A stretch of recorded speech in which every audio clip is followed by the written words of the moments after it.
디모데후서 2장 3절에서 4절까지의 말씀, 우리 한 목소리로 주의 거룩하신 말씀 봉독하도록 합니다. 시작. 너는 그리스도 예수의 좋은 병사로 나와 함께 고난을 받으라. 병사로 복무하는 자는 자기 생활에 얽매이는 자가 하나도 없나니 이는 병사로 모집한 자를 기쁘게 하려 함이라. 아멘. 요즘이 김장철이어서요, 많은 분들이 이제 김장을 하게 되는데 저는 깜짝 놀란 게 우리나라의 김치 종류가 이렇게 많은가 하는 걸 제가 느꼈어요.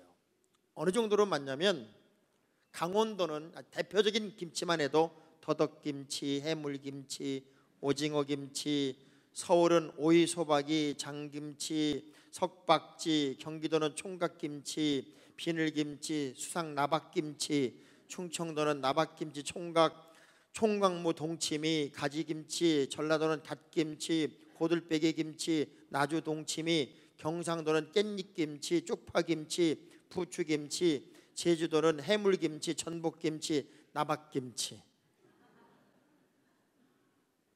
김치인데 그렇게 많은 김치가 있다는 걸 제가 어디에서 처음 알았어요.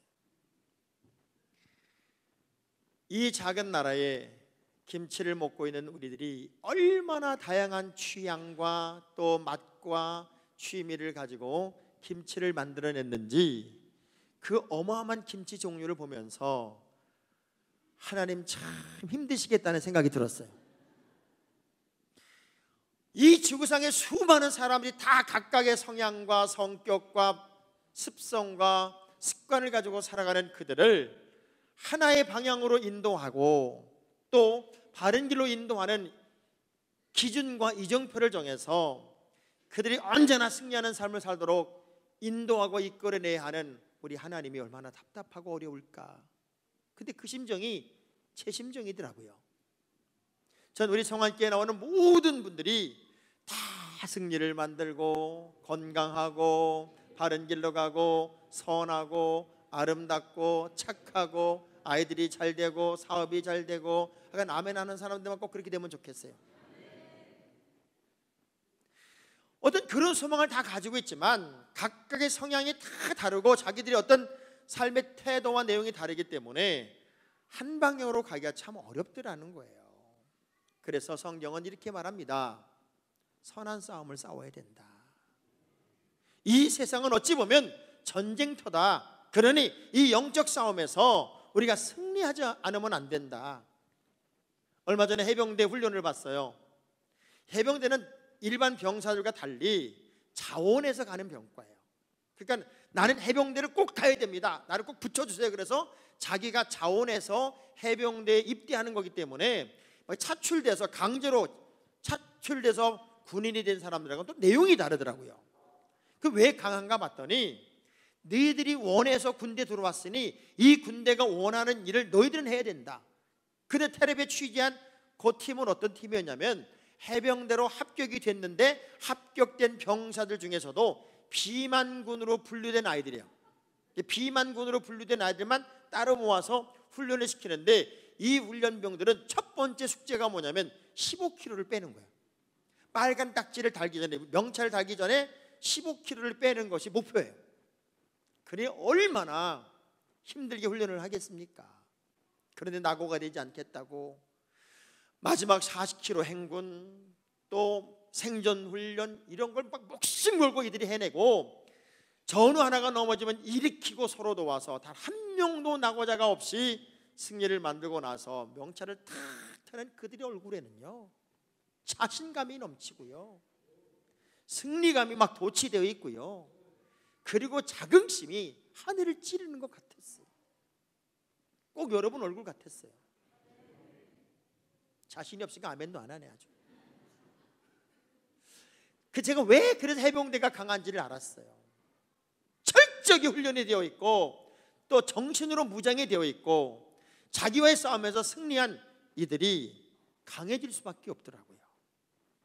전 하나님의 사람들, 특별히 오늘 교회에 나온 여러분 모두를 늘 이렇게 표현합니다. 예수를 믿는 사람들은 십자가의 천병이고 마귀를 때려잡는 하나님의 용사다.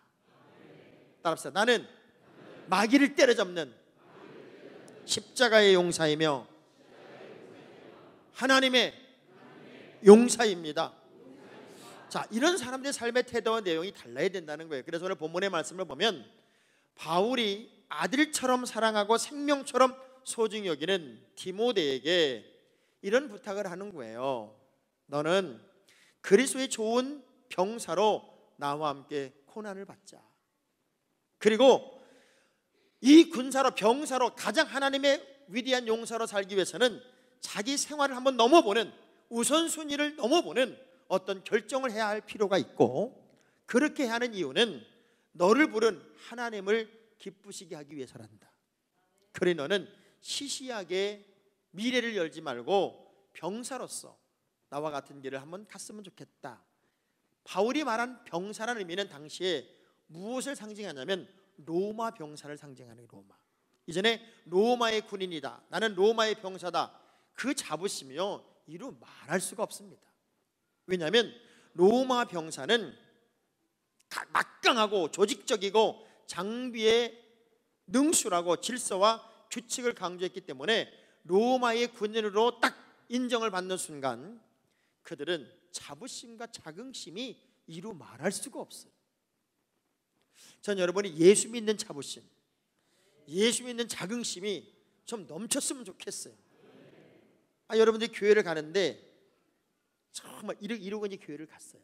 이러고 막 교회를 가는데 예수 안 믿는 친구가 저 앞에서 오는 거예요. 근데 그 친구는 기독교에 대해서 굉장히 비판적이고 또 자기에 대해서 좋은 얘기를 잘 안 해요. 그러니까 얼른 이렇게 감춰요. 왜 감추고 이제 얼굴을 마주치니까 이런저런 얘기하다가 그 친구가 그랬어요. 뒤에 뭐 있어? 아무것도 없어. 근데 왜 감추고 있어? 아무것도 아니야.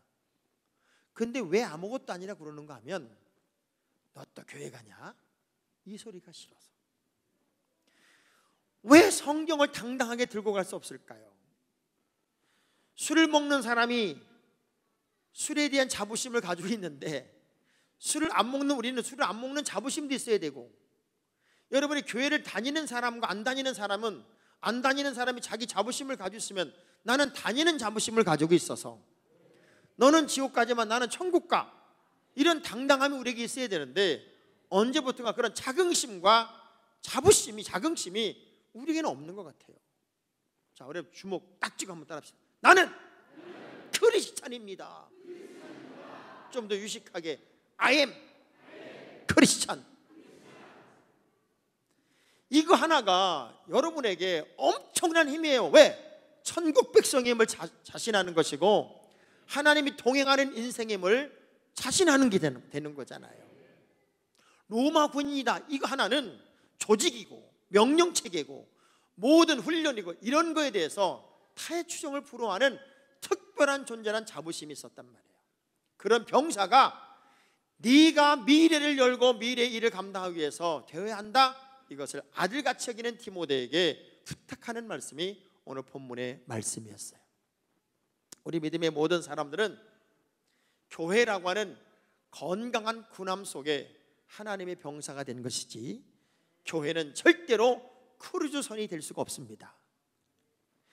여러분, 교회를 다니는 많은 분들이 교회에서 크루즈선을 즐기려고 해요. 그런데 우리는 크루즈선을 타고 다니는 그런 교회가 아니라 하나님의 군함이 돼서 세상을 이기고 어떤 전투에서도 승리를 만들어내는 병사의 삶을 살아야 할 이유를 가진 존재들이 저고 여러분이 되어야 합니다. 그러면 병사가 됐다, 하나님의 용사가 됐다는 의미는 어떤 의미일까요? 훈련을 통과했고 강한 훈련을 받았음을 의미하는 겁니다. 믿음의 사람들은 훈련을 두려워하면 안 돼요. 어떤 훈련이라도 당당히 받아낼 수 있는 능력이 있어야 돼요. 사람이 굉장히 강한 것 같잖아요. 그리고 뭐 결심을 하면 뭘 할 수 있는 것 같잖아요. 인간이 얼마나 연약한 존재냐면 담배 하나 끊는 것도요 엄청나게 힘들어합니다. 어떤 신랑이 폐가 망가졌어요. 담배를 하도 펴가지고. 그래서 의사가 사형 선고를 한 거죠. 더 담배 피우면 당신 죽는다, 반드시 끊어야 된다. 온 가족이 난리가 난 거예요. 그랬더니 신랑이 아빠가 하는 얘기가 나 담배 끊는다. 다시는 안 핀다. 내가 앞으로 담배를 피우면 나 인간이 아니다. 그 다짐을 하고 시간이 지났는데 어떻게 생각이 나는지, 담배가 얼마나 피우고 싶은지 견딜 수가 없는 거예요. 며칠은 잘 참았는데 마침 식구가 다 안 보이는 순간에 베란다 뒤쪽에 몰래 가가지고 담배를 피우다가 그만 부인한테 들켰어요. 그러니 부인이 얼마나 뭐라고 그랬겠어요. 막 야단을 치니까 이 남편 좀 보세요. 내가 앞으로 안 핀다고 그랬지 옆으로는 피운다. 그러면서 그거를 용서를 구하더라는 거예요. 인간은 아무리 노력을 해도 자신의 의지로는 한계가 있어요. 하나님이 그래서 우리를 정금으로 만들기 위해서 불로 연단하고 정금으로 만들어 주시는 이유가 뭐냐면, 우리가 훈련이 강하게 받아진 사람이면 언제나 승리를 만들 수 있기 때문에 그래요. 훈련은 그래서 굉장히 중요해요. 여러분이 그냥 교회나 살짝 왔다 갔다 하는 거 말고 하나님의 말씀대로 살아보려고 무던히도 몸부림치고 애쓰는 스스로 훈련에 참여하는 믿음의 사람이 되는 것은 어쩌면 미래를 멋지게 준비하는 도전자가 아닐까요? 창세기 14장 14절의 말씀을 이렇게 읽으면서 야, 훈련이 이렇게 중요한 거구나 하는 생각을 제가 해봤어요. 시작. 아브람이 그의 조카가 사로잡혔음을 듣고 집에서 길리고 훈련된 자 318명을 거느리고 단까지 쫓아가서. 자, 아브라함은요 군인이 아니에요. 이 사람은 목동이에요. 쉽게 말하면 목자예요. 크게 양을 끌고 다니는 유목민이었단 말이에요. 그러니 하인들이 많았어요. 근데 그 하인들을 그냥 양이나 치는 존재로 만든 게 아니라 훈련을 시켰어요. 맹수도 쫓아낼 수 있고 어떤 작은 전투도 이길 수 있는 그런 군인 훈련을 시켜놨더니 어줍잖은 군인과 싸워서 이 하인들, 훈련된 하인들이 군대를 이겨버리더란 말이에요. 훈련은 그만큼 중요한 거예요. 야, 요즘에 베트남이요 얼마나 난리가 났습니까? 축구 때문에. 어저께도 그 스티키컵 4강에 드는 바람에 지금 이 하노이가요 난리가 났답니다. 뭐 태극기를 걸고 다니고 베트남기를 들고 다니고 옛날에 우리나라의 분위기랑 똑같은 거예요. 대한민국 자동으로 나오는 거지 이렇게. 그런 분위기로 그냥 온 시내가 난리가 났다는 거예요. 근데 그 박항서 감독님이 늘 패배의식에 쩔어 있고, 그리고 조금만 하면 힘들다고 하고 훈련을 게을리하고 그러는 그 선수들에게 산삼을 데려 먹이면서 너희들도 할 수 있단다, 너희들도 훌륭하게 할 수 있어, 그러면서 훈련을 시켰어요. 격려하고 인정하고 칭찬하면서 쉽게 말하면 각인 효과를 만들어 준 거예요. 그 각인 효과가 생기도록 쫙 그랬더니 이 사람들 마음속에 우리도 이렇게 훈련 받으면 할 수 있고 해보니까 되고 그래 승리도 만드네. 그래가지고 세상에 지금 베트남이 축구 열기로 난리가 났더란 말이에요. 선수가 바뀐 게 아니에요. 이전에 그 선수들이에요. 그 선수들이 훈련을 받고 자신감을 갖게 되고 내면의 어떤 열정을 회복하고 나니까 그렇게 승리를 만들어 내들어가는 것이죠. 루터는 이런 얘기를 합니다. 주일 지키는 것을 천국 가는 훈련이라고 말해봐라. 이게 뭐냐면 그렇게 분주한 세상을 사는데 내가 주일을 지키기 위해 내일을 딱 멈추고 하나님께 예배하는 것도 건강한 훈련이고 그것은 우리에게 너무나 중요한 것이다. 왜냐하면 고통 없는 승리가 없고 가시 없는 왕관이 없으며 쓴맛 없는 영광이 없고 십자가 없이는 면류관도 없다.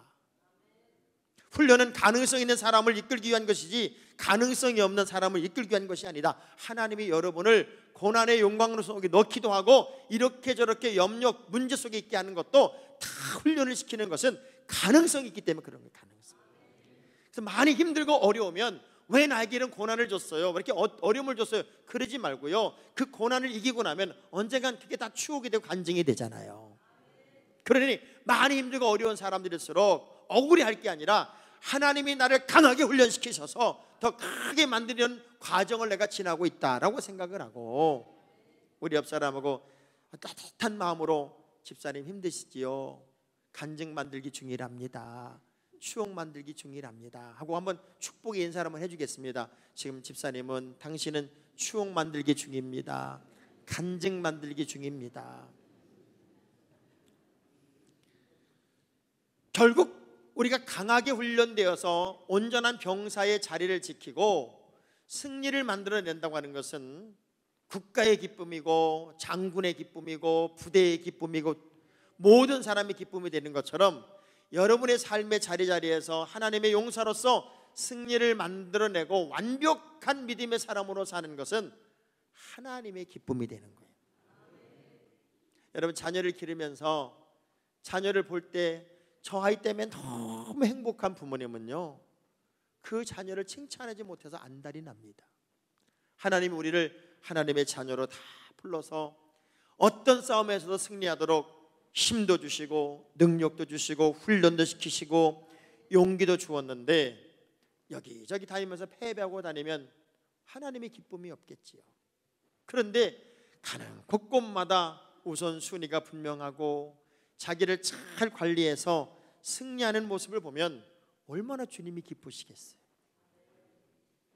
우리가 승리해야 하는 이유, 우리가 병사로서 강해져야 하는 이유는 하나님의 기쁨이 되기 위해서예요.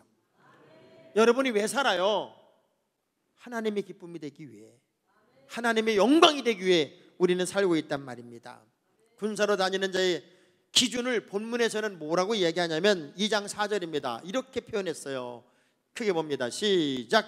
병사로 복무하는 자는 자기 생활에 얽매이는 자가 하나도 없나니 이는 병사로 모집한 자를 기쁘게 하려 병사로 모집한 자를, 여러분 하나님의 선택받은 사람들 그리고 하나님의 용사들이고, 여러분의 모든 삶의 내용은 하나님의 기쁨이 되도록 지금도 기대가 되고 요청이 되고 부름이 되고 사랑이 됩니다. 백부장의 말 한마디가 얼마나 우리 주님을 기쁘게 했는지 몰라요. 내 수하에 내 밑에 병사들이 있어서 말만 하면 그들도 다 명령을 따릅니다. 그러니 우리 주님이 나한테까지 일부러 오실 필요가 없고 우리 하인에게 일부러 가실 필요가 없고 저에게 명령만 하면 제가 명령을 전달하지요. 그렇게 아름다운 순종의 모습을 보면서 내가 이스라엘의 이만한 믿음을 만나본 적이 없다, 저 사람이야말로 나의 기쁨이다, 그렇게 칭찬할 수 있었던 이유도 그가 뭔가 남다른 모습을 보였기 때문입니다. 강한 군대는요 적진을 향합니다. 승리하는 사람은 전방에 있습니다. 후방에 있는 사람은 절대 승리할 수가 없어요. 며느리가 하나 들어왔는데 그렇게 사치가 심하고 쇼핑하기 좋아하고 아들은 그렇게 학구적이고 공부하기를 좋아하는데 며느리는 하루가 멀다고 백화점에 가서 살고 있으니 이 시아버지가 기가 막힌 거예요.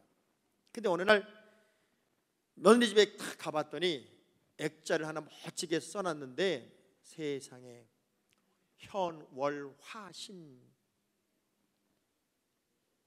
현월신화 이렇게 써놓은 거예요. 그래서 야, 얘가 그러면 그렇지 이렇게 명품 명언을 써놓고 뭔가 이제 미래를 준비하나 보다. 그리고 너무 반가워서 며느라가야 저 말 뜻이 도대체 뭐니? 현월신화란 말의 의미가 뭐니? 그게 뭐그래 너희 가문처럼 가운처럼 저렇게 액자를 크게 만들어놨니? 그랬더니 며느리 하는 얘기 좀 보세요.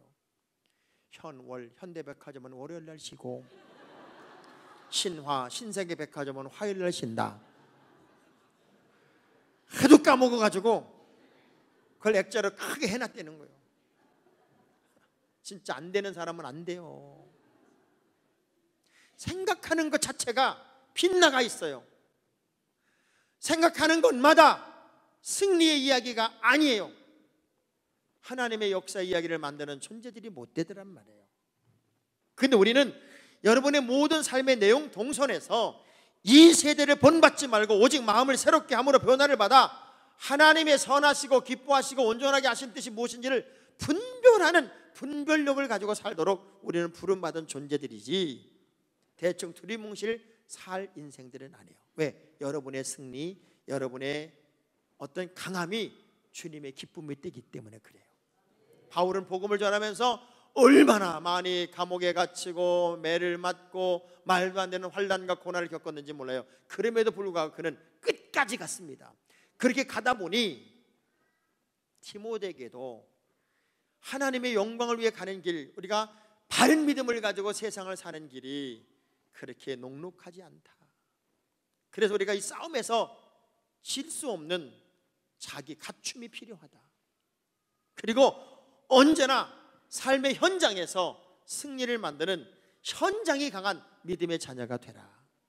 제가 알고 있는 장로님 한 분이 처음에 예수를 믿었을 때 그의 심령 속에 예수 그리스도가 너무 강하게 주인이 되어 주신 거예요. 그러니까 어제 하늘이 오늘의 하늘이 아니고 어제 땅이 오늘의 땅이 아닌 것 같은 그런 감격을 가지고 사는데 여전히 회사는 운영해야 되잖아요. 그래서 옛날 회사를 운영하는 분들은 다 영업을 할 때 어디서 해요? 룸살롱에서 한다고. 룸살롱에서.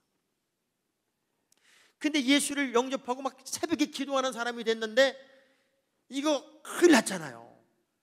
술을 먹을 수도 없고 안 먹을 수도 없고.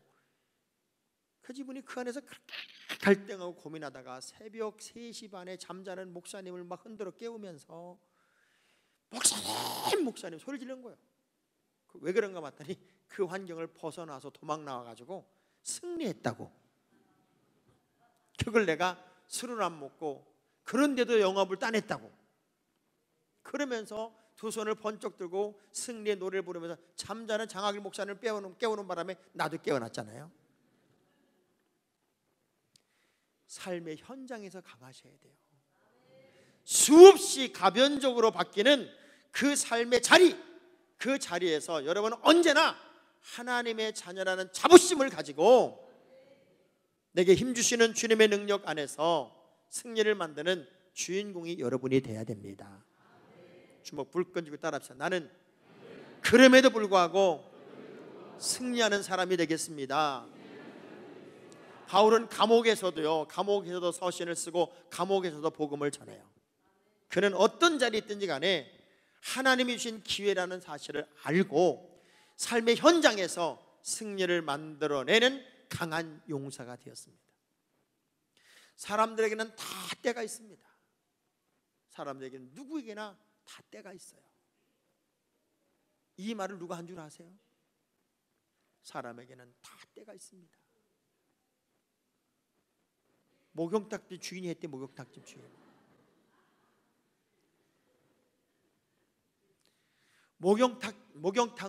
발음도 안 되네. 목욕탕 주인은 사람에게는 다 때가 있습니다. 그 때가 무슨 여기서 나오는 때요. 그런데 미래를 준비하고 어떤 성공을 꿈꾸는 사람들에게서 때는 기회예요. 같은 때인데 어떤 사람은 몸에 나오는 때를 생각하고 어떤 사람은 기회를 생각해. 아마 여기 있는 여러분 모두는 제가 사람에게는 누군가에게는 모두에게는 때가 있습니다라고 말했을 때 단 한 사람도 목욕탕 주인이라고 생각한 적은 없을 거예요. 다 기회라고 생각했을 거예요. 기회. 오늘 이 말씀을 듣는 이 시간이 여러분의 인생에 천지개벽을 일으킬 기회입니다. 내가 지금까지 살아왔던 삶의 방식이 아닌 내 하나님이 주시는 승리를 향해 달려갈 수 있는 멋진 믿음의 길로 가는 거룩한 때를 찾는 기회를 갖는 결단과 결정의 시간이 여러분의 것이 되었으면 좋겠습니다. 그래서 디모데 전서 6장 12절의 말씀을 보면 믿음의 선한 싸움을 싸워라. 영생을 취하라. 이를 위하여 내가 부르심을 받았고 많은 증인 앞에서 선한 증언을 하였도다. 하나님이 디모데를 사용하시면서 바울을 통해 주신 이 말씀은 어쩌면 오늘을 사는 우리 모두에게 주시는 하나님의 지상 명령과 같은 말씀이 아닐까요? 어떤 싸움에서도 지지 마라. 그리고 이길 수 있는 자기 관리와 훈련이 필요하다. 그리고 끝없이 변화되는 말할 수 없는, 여러분이 기도하면 마귀와 사탄이 여러분의 기도를 회방해요. 우리 교회가 막 부흥한다 그러면 분명히 회방자도 나오고요. 여러분의 가정이 사업이 너무 잘 되면 또 해방자가 나오는 거고요. 챔피언이 되면은 항상 상대 선수가 강하게 붙기 마련이에요. 여러분이 기도하면 기도할수록 마귀란 놈은 회방을 하게 돼 있어요. 그런데 그런 고비들을 다윗처럼 착착 넘어가면 항상 신앙의 정상에서 승리의 노래를 부르는 큰 자가 되는 거지요. 시험이 있다고 하는 것은 여러분이 제대로 가고 있다는 것이고, 상처를 받는다는 것은 여전히 훈련이 필요하다는 의미를 의미하기도 합니다. 하나님은 약속했습니다. 요한복음 16장 33절의 말씀을 다 함께 읽어봅니다. 시작. 이것을 너희에게 이르는 것은 너희로 내 안에서 평안을 누리게 하려 함이라. 세상에서는 너희가 환난을 당하나 담대하라. 내가 세상을 이기었노라. 세상이라는 환경은 어쩔 수 없어요. 여러분, 전쟁터와 같아요. 그래서 환난을 당하나 담대하라. 우리 예수님이 세상을 이겼어요. 그래, 당연히 여러분도 세상을 이겨야 돼요. 자, 주먹 불끈 쥐고 따라합니다. 나는 이겨놓고 싸우겠습니다. 왜? 이김을 주신 하나님이 내 하나님이시니까. 다시 한번, 나는 이겨놓고 싸우겠습니다. 그러기 위해 용사가 되겠습니다. 시시한 하나님의 사람이 아니라 강력한 하나님의 용사로 승리를 부르고 승리를 만드는 주인공이 되기를 주의 이름으로 축복합니다.